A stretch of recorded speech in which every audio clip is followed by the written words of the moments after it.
주님의 말씀입니다. 경청하십시오.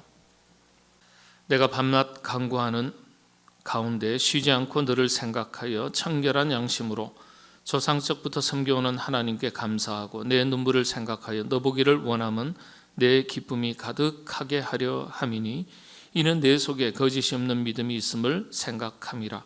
이 믿음은 먼저 내 외조모 로이스와 내 어머니 유니게 속에 있더니 내 속에도 있는 줄을 확신하노라. 아멘.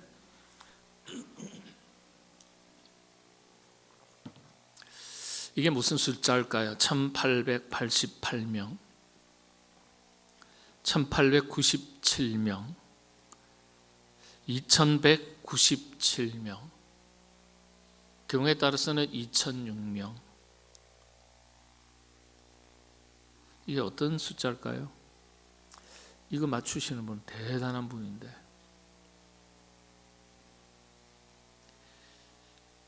쉽게 맞추실 것 같으면 제가 말씀을 안 드리죠. 숫자가 서로 다른 것은 동명이인 혹은 이명일인, 그렇게 추정되기 때문에 각각 숫자가 다릅니다. 성경에 기록된 사람들의 이름의 숫자입니다. 대략적으로 한 2,000명 안팎으로 이름을 추정합니다. 말씀드린 대로 동명이인이 있을 수 있고요. 그리고 이명, 이름은 두 개인데 사실은 한 사람인 경우도 있습니다.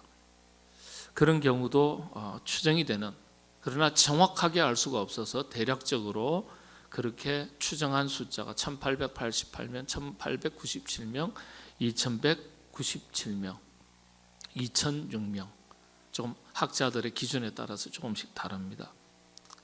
이 학자들이, 그런 학자들도 있습니다. 성사학자들 중에서는 성경의 이름만 다 연구하는 학자들이 있어요. 이름의 뜻, 그 이름을 통해서 집안의 내력까지 파악하고 그 시대상을 파악하는 그런 학자들도 있습니다. 성경에서 가장 많이 기록된 이름은 어떤 이름일까요? 역시 모르실 것 같아서 빨리 말씀드립니다. 여호와 하나님의 이름 6,829번이 기록되어 있습니다. 그 다음은 예수님이죠. 917번이 기록되어 있습니다. 남성으로서는 누가 가장 많이 이름이 기록되어 있을까요? 학자에 따라서 의견이 조금씩 나누지만 다윗입니다. 1118번 혹은 1075번 이렇게 기록되어 있다. 그렇게 지금까지는 알려져 있습니다. 그 다음으로는 모세고요. 그 다음으로는 아론이고, 그 다음에는 사울이고요. 그리고 아브라함이 믿음의 조상이라고 일컬어졌지만은 306번 기록되어 있습니다. 그 아들이 솔로몬이 295번입니다. 사도 바울은 158번, 베드로는 156번 이렇게 기록되어 있습니다. 성경에 한 번만 이름이 기록된 인물들도 있겠죠. 근데 한 번만 기록되어 있고 지나간다고 해서 의미 없는 사람들이 아니죠. 성경에 한 번 기록된 인물들이라 할지라도 대단하죠. 여러분 생각해 보십시오. 인류 역사에 살다 간 이 땅을 살다 간 사람들의 숫자가 얼마나 많습니까? 오늘날 대략 인구를 80억 가까이 봅니다. 80억 인구가 100년 안에는 어쨌든 지금 태어나서 80명이라 하더라도 80명의 지금 살아가는 이 생명들이, 사람들이 100년 안에는 생을 마칩니다. 100년에 80억이다. 살다 갔다. 그럼 1000년이면 얼마죠? 단순 계산하면 800억이에요. 만년이면 8천억입니다. 만년이에요. 이게 100만 년으로 갑니다. 8조가 돼요. 8조 명에 수천 그 이상의 인류가 살다 갔습니다. 그 수많은 인물들 가운데 역사에 그 이름 한 줄이 올라가 있는 사람이 얼마나 될까요? 그러니까 역사의 기록에, 성경의 역사도 마찬가지지만은 한 번 기록된 인물이라 할지라도 대단하죠. 그 이름이 기록 남아 있다는 게. 역사 속에 그런데 몇 번 기록되었냐 보다도 더 중요한 것이 있다면 어떤 인물로 기록되었냐, 이게 더 중요하죠. 어떤 인물로 어떻게 기록되었냐가 더 중요합니다.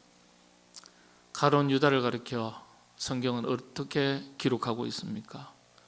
예수님께서 차라리 저를 위해서 태어나지 않았으면 좋을 뻔했다, 그런 사람이라고 기록되어 있습니다. 그 이름이 여러 번 기록되어 있다 할지라도 이렇게 기록된다면 비극 아니겠습니까? 차라리 저를 위해서 태어나지 않았다면 좋았을 사람이다, 비극이죠. 창세기를 보면 그 이름의 시작을 찾아볼 수 있습니다. 참 신기한 것은요, 사람들이 이 사물에 대해서 여러 가지 이름을 붙이지만은 우리가 생각할 때 이 피조물 세계의 많은 이름들이 하나님께서 이름을 지어주셨다 이렇게 생각하실 수도 있는데 그렇지 않죠. 하나님께서 피조물의 이름을 지은 게 아니죠. 아담이 그 이름을 지었습니다. 그렇게 불렀습니다. 하나님은 아담이 피조물들의 이름을 어떻게 부르는지 지켜보셨어요. 창세기 2장 19절에 이런 말씀이 있습니다. 한번 보실까요?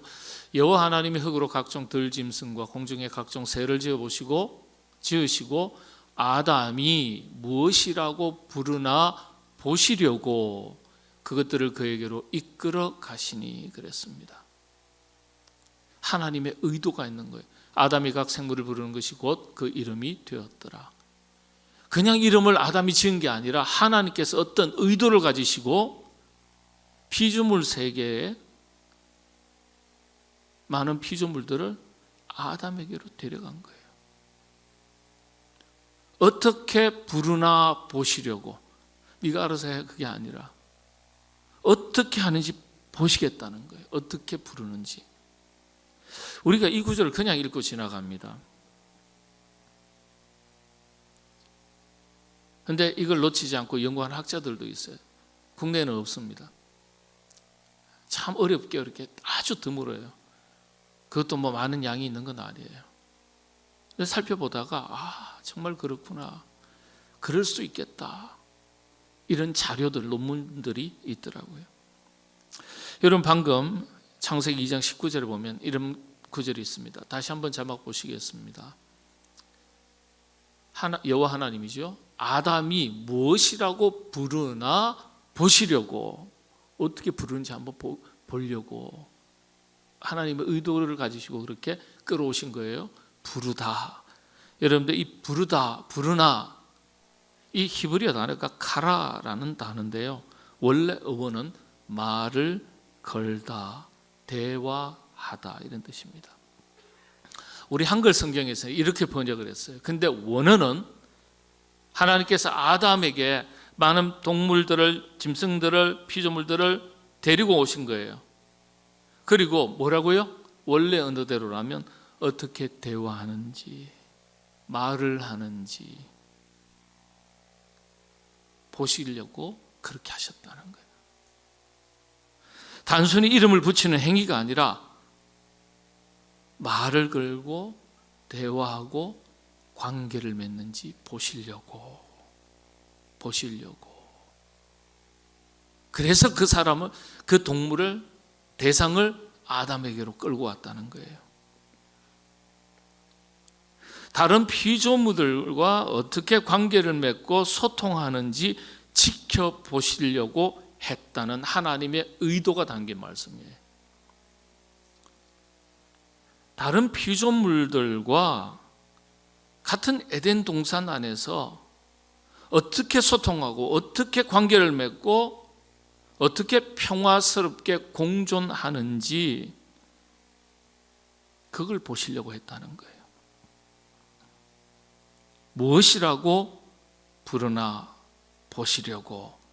이 말의 원래 의미가 이런 것입니다. 그냥 이름 하나 지어주기 위해서 끌고 오셨다 이거 아니에요. 우리 인간과 나 아닌 다른 대상과의 관계, 그게 사람도 좋고요, 이 자연도 좋고요, 가족도 좋고요, 이웃도 좋고요, 친구도 좋고요, 나 아닌 다른 대상과 우리가 어떻게 대화하고 소통하고 관계를 맺는지 보시려는 거예요. 이게 지금까지도 확장되어서 오늘 우리에게까지 이어지는 겁니다. 하나님께서 사랑하는 아들을, 딸을, 부모님을, 친구를, 가족을, 성도를 우리에게 보내주신 거예요. 그러시면서 어떻게 해요? 어떻게 대화하고 어떻게 소통하고 어떻게 관계를 맺는지 지금도 지켜보신다는 뜻이에요. 여기서 우리가 통찰력 하나를 가지게 되는 거죠. 우리 인간은 태생적으로 관계적 존재입니다. 하나님과의 관계, 피조물들과의 관계 속에서 살아가는 존재입니다.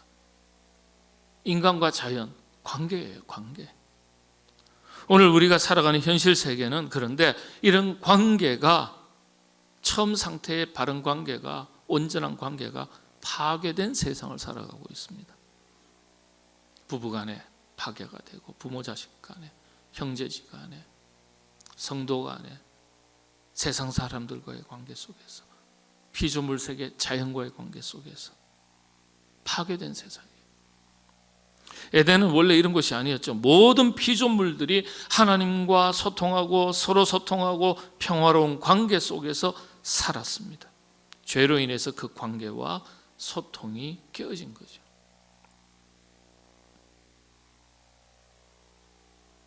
여러분, 모든 관계와 소통 첫 번째 현장이 어디입니까? 그게 가정이에요, 가정. 하나님께서 만드신 첫 번째 사회 조직, 최소 단위의 사회 조직이 가정이에요. 그래서 가정이 관계의 시작이고 기초가 되고 기본이 되는 곳입니다. 소통과 관계의 첫 번째 대상이 바로 가족입니다. 하나님은 우리에게 가족을 주시고 가정의 울타리를 주셨어요. 그리고 어떻게 대화하는지, 어떻게 소통하는지, 어떻게 관계를 맺고 유지하는지 지켜보시는 거예요. 다시 창세기 9절을 보겠습니다. 2장 19절이죠. 다시 한번 보겠습니다. 여호와 하나님의 흙으로 각종 들짐승과 공중의 각종 새를 지으시고 아담이 무엇이라고 부르다라는 이 단어가, 카라라는 단어가 원래 그런 뜻이에요. 여러분 기억하시기 바랍니다. 관계, 소통, 말을 걸다 이런 뜻입니다. 카라라는 히브리어 원래 단어가. 자, 그 다음 단어가 참 중요해요. 보시려고 그랬다는 거예요. 보시려고. 이게 어떤 뜻일까요? 원래 히브리의 단어에는 주의를 기울이다. 그냥 한번 힐끗 보시는 게 아니라 관심을 가지시고 의도를 가지시고 집중해서 보신다는 뜻이에요. 그런 뜻의 단어입니다. 하나님의 의도를 보시고 의도를 가지시고 어떻게 하는지 딱 지켜보신다는 거예요. 자세히 보셨다는 의미예요. 하나님의 의도예요. 피조물 세계의 조화와 공존, 평화로운 질서, 어떻게 소통하고 관계를 맺고 유지하고 있는지 자세히 지켜보신다는 뜻이에요. 그런데 오늘 우리 인간들은 하나님께서 자세히 지켜보시는 줄 모르고 삽니다. 여기서 우리가 주목할 것은 자세히 지켜보시는 것 중에 하나가 가정이라는 사실이에요. 말씀드린 대로 하나님께서 만드신 첫 번째 최소 단위의 사회 조직이기 때문에, 그래서 가정의 주인은 우리 주님이시다, 그렇게 말해요. 하나님께서 짝지어 주신 것을 사람이 나누지 못할지니라, 성경에 기록된 말씀이에요. 하나님께서 만드셨다는 뜻이에요. 하나님께서 만드셨기 때문에, 당신의 것이기 때문에, 직접 창조하셨기 때문에 어떻게 해요? 관심을 가지시고 지켜보신다는 뜻이에요. 그런 우리가 긴장감을 가지고, 그리고 만드신 분이 우리를 지켜보신다는 그런 든든함을 가지고 우리 가정을 지켜나가야 되는 거예요. 그리고 가족 관계를 맺어가야 되는 거예요. 우리가 가족들끼리 어떻게 소통하고 관계를 맺고 사는지 하나님께서 자세히 지켜보십니다.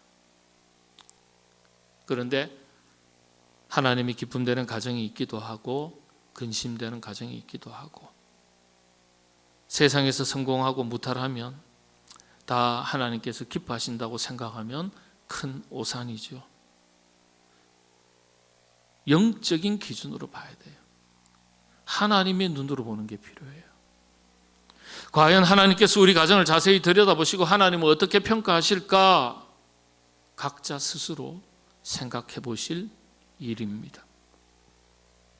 오늘 한 가정을 보겠습니다. 하나님은 이런 가정을 대단히 기뻐하시는 거예요.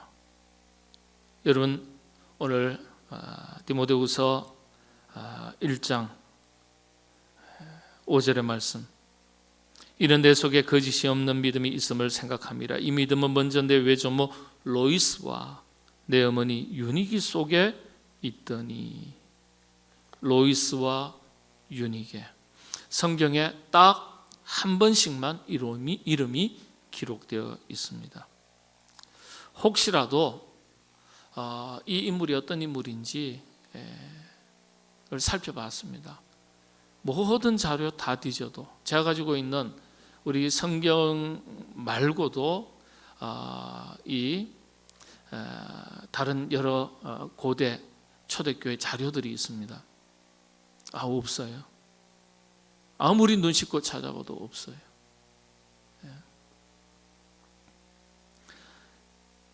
집안이 어떤지, 신앙의 내력이 어떤지 도무지 알 길이 없습니다. 로마의 역사가 지었던 요세푸스 사가가 지었던 로마의 역사 이야기, 여러 가지 다른 성경 초대교회사에 기록되어 있는 교부들의 자료들, 제가 알 수 있는 정도까지는 다 찾아봤어요. 없습니다. 전혀 없어요. 그런데 한 가지 확실한 한 가지가 있습니다. 믿음을 잘 전성해 줬다는 점이에요. 디모데의 어머니가 유니게예요. 어머니 유니게가 아들 디모데에게 신앙을 잘 물려줬어요. 훌륭한 어머니입니다. 이런 어머니에게 또 훌륭한 그 어머니가 또 있었어요.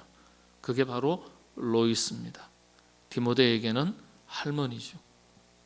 훌륭한 어머니, 훌륭한 할머니를 두고 있었습니다. 이런 조상들로 인해서 디모데가 태어난 것입니다. 할머니 로이스가 딸 유니게에게, 이 유니게는 다시 디모데에게, 아들 디모데에게 신앙이 전승된 것입니다. 목사님, 다 여성 이름만 돼 있고 남성 이름은 기록도 안 하고 하나님 좀 서운한데요. 그죠? 여성 이름만 있다고 해서 남성들이 낙심할 일은 아니죠. 당시에 유대인들에게는요, 신앙은 모자 전승이에요. 유대인들은 어머니가 유대인이면 자식도 유대인으로 인정합니다. 그래서 그런지 이스라엘 사람들 중에서는 흑인들도 있고요, 백인들도 있고요, 동양인들도 많이 있어요. 뭐라고요? 모자 전승이에요. 어머니가 유대인이면 자식은, 아버지가 흑인이든 백인이든 관계가 없어요. 자식은 전부 다 뭐라고요? 유대인입니다. 그러니까 그런 그런 어떤 문화 전통의 산물이니까 서운하게 생각하실 필요 없어요. 로마 박해 시절에 이 두 여인의 이름을, 그런데 놀랍게도 사도 바울이 이미 알고 있었다는 거예요. 디모데후서 1장 5절을 보면요, 여러분 성경을 읽으실 때 그 뉘앙스를 한번 잘 보세요. 5절 다시 읽겠습니다. 이는 네 속에 거짓이 없는 믿음이 있음을 생각함이라. 이 믿음은 먼저 뭐라고요? 내 외조모 로이스와 내 어머니 유니게 속에 있더니. 그러니까 로이스와 유니게의 믿음을 사도 바울이 이미 봤다는 거예요. 두 여인을 두 여인의 이미 신실한 신앙생활의 모습을 지켜봤던 사람이 사도 바울이에요. 어떤 학자들은 디모데가 태어나기도 전에 이 두 여인을 사도 바울이 알고 있었다, 그렇게 주장하는 학자도 있어요. 어쨌든 이 할머니와 어머니의 신앙이 디모데에게도 전승이 되어서 사도 바울이 뭐라 그럽니까? 내 할머니, 네 어머니에게 있던 그 믿음이 너에게도 잘 전승이 되었구나. 잘 전승이 된 것을 내가 보니 내가 기쁘다. 그렇게 사도 바울이 말하는 거예요. 다시 말씀을 드리면 부모가 신앙생활 잘 했을 뿐만 아니라 자식에게도 잘 물려줬고, 디모데에게 어려서는 잘 몰랐지만 나중에 다 성장하고 난 뒤에 보니까 그 신앙이, 어머니의 신앙, 할머니의 신앙이 그대로 잘 이어진 것을 사도 바울이 본 거예요. 사도 바울이 그런 의도로 지금 말하는 겁니다. 그 할머니, 그 어머니 신앙이 참 좋았는데 그 신앙을 네 속에서도 보는구나. 사도 바울이 기뻐하는 거예요. 여기서 우리가 영적인 교훈을 찾을 수 있습니다. 신앙 잘 물려주는 부모님이 되어야 하겠다. 신앙 잘 물려주는 부모님이 되어야겠다. 우리 자녀들은 신앙 잘 물려받는 자녀들이 되어야 하겠다. 여러분들 이런 부모, 이런 자녀가 될 수 있도록, 우리의 가족과 우리의 가정이 이런 가정과 가족이 될 수 있도록 이런 은혜가 임할 수 있기를 하나님께서 그런 은혜 더해 주시기를 바랍니다. 로이스의 이름 말씀드렸죠. 원래 이 구약 전통의 이스라엘 전통에는 이름에는 다 뜻이 있어요. 뜻이 없는 이름은 없습니다. 그래서 로이스 할머니의 그 이름의 뜻은 뭘까 굉장히 많이 찾아봤어요. 제가 가지고 있는 자료로는 다 찾았어요. 없어요. 사전적으로도 없어요. 로이스의 뜻이, 그 이름의 뜻이 뭔지 몰라요. 흔히 하는 말로 무명의 사람입니다. 무명의 사람. 아마 그 부모 로이스의 할머니의 로이스의 어머니에게 물어보면 이 로이스가 무슨 뜻입니까? 라고 하면 알 수 있었겠죠. 근데 그걸 어떻게 알아보겠어요? 근데 로이스라는 그 이름의 뜻을 도무지 알 길이 없다는 거예요. 무명이라는 거예요. 무명. 여러분, 무명이면 어떻고 유명이면 어떻습니까? 신앙의 위대한 인물이 따로 있는 것 아니지 않습니까? 믿음의 부모가 훌륭한 인물이에요. 훌륭한 부모예요. 그렇지 않겠습니까? 부모 역할, 사명, 책임 다 감당한 거예요. 그런 점에서 로이스는 그 이름의 뜻이 무엇인지도 모르는 무명의 사람이었어도 훌륭한 어머니, 훌륭한 할머니였던 거예요. 어떤 학자의 글을 보니까 이 이름의 뜻이 없다는 것 자체가 당대의 그 할머니 때의 이 신앙을 받아들인 것 아닐까, 그런 얘기를 하는 경우가 있습니다. 살아계신 할머니가 살아있는 동안에 신앙을 받아들인 것 아닐까, 뭐 그런 얘기도 하고요. 왜냐하면 그동안에 불신앙이었으니까. 네. 그럴 수도 있다, 그렇게 얘기합니다. 어머니의 이름 어떤 겁니까? 유니게. 근데 그게 있는 거예요. 할머니는 이름에 뜻이 없는데 딸을 낳고 나서는 이 딸은 뭐예요? 이미 할머니가, 어머니죠, 자기 딸을 낳고 보니까 신앙이 있으니까 어머니가 딸에게 신앙의 이름을 지어준 거예요. 할머니가 훌륭한 거예요. 그죠? 디모데 할머니 로이스가. 유니게의 이름은 뜻은 승리, 좋은, 믿음으로 승리했다는 뜻이에요. 믿음으로 승리해라. 자식한테 어머니 로이스가 딸 유니게를 낳고 너는 믿음으로 승리하는 딸이 되라, 이렇게 이름을 지어준 거예요. 어머니의 신앙이 자녀에게 물러가는 거예요. 믿음으로 승리한 거예요. 그 유니게가 아들 낳아줘. 또 멋진 이름을 지어주거든요.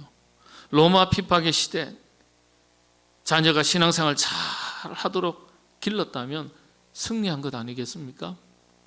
자, 디모데의 이름의 뜻이 뭡니까? 귀중품이라는 뜻이에요. 존귀한 그런 뜻이에요. 그런데 이 단어가 디모데가요, 하나님께 사랑받는 이런 뜻입니다. 사전적인 의미예요. 로이스는 딸 놓고 너는 믿음으로 승리해라, 그렇게 해서 유니게라는 이름을 지어줬는데, 그 딸 유니게는 자라서 시집가서 아들을 낳아가지고 그 아들에게 이름을 지어주는데 뭐라고요? 너는 하나님께 사랑받는 자가 되라, 이렇게 이름 딱 지어준 거예요. 벌써 믿음이 들어가니까 자식 이름 붙이는데도 이름이 달라요. 하나님께 사랑받는 자가 되라. 여러분, 디모데가 그런 뜻입니다.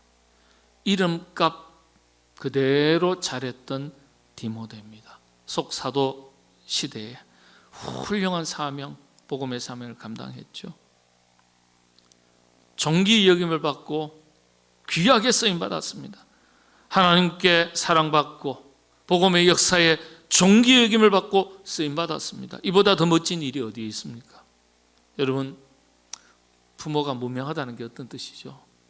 내세울 게 없다는 뜻이에요. 명예를 내세우겠습니까? 권력을 내세우겠습니까? 돈을 내세우겠습니까? 아무것도 내세울 것 없어요. 부모가 무명해도 그런데 괜찮아요. 믿음으로 승리하는 부모가 되셔야 합니다.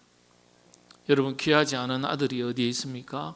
세상에서도 인정받고 칭찬받고 훌륭한 인물이 되라, 그렇게 기도 안 하는 부모가 어디 있습니까? 그런데 그보다 더 중요한 것, 하나님께 사랑받는 자녀가 되라, 하나님께 인정받는 자녀가 되라. 그게 진짜 귀한 자녀 아니겠어요? 우리 모두의 자녀가 이런 자녀가 될 수 있기를 바랍니다. 여러분, 세상의 성공에 부모가 쫓기듯 살아가지 않게 되시기를 바랍니다. 영적으로 성공하는 부모, 영적으로 성공하는 자녀가 되시기를 바랍니다. 그리고 나서 하나님께도 그리고 세상에서도 인정받는 자녀가 될 수 있도록 하나님께서 큰 은혜 더해 주시기를 바랍니다. 우리 모두의 가정이, 우리의 자녀들이, 우리의 가족이 이와 같은 가정, 이와 같은 자녀가 될 수 있기를 바라고, 성령님께서 그런 가정, 그런 가족 관계를 맺어갈 수 있도록 하나님께서 지혜, 능력, 믿음을 더해 주시기를 바랍니다. 기도하겠습니다. 하나님, 디모데의 어머니 유니게, 그 어머니의 어머니인 로이스, 믿음의 아름다운 전통을 잘 물려주고 물려받았던 참 복된 믿음의 가정이었던 것을, 믿음의 사람이었던 것을 살폈습니다. 주님, 우리의 가정이, 우리 부모된 우리 자신이, 자녀된 우리 자신이, 또 우리의 자녀들이, 우리의 가정이 이와 같은 가정이요 가족들이 될 수 있도록 우리 하나님께서 은혜 위에 은혜를 더하여 주시옵소서. 예수님의 이름으로 기도하옵나이다. 아멘.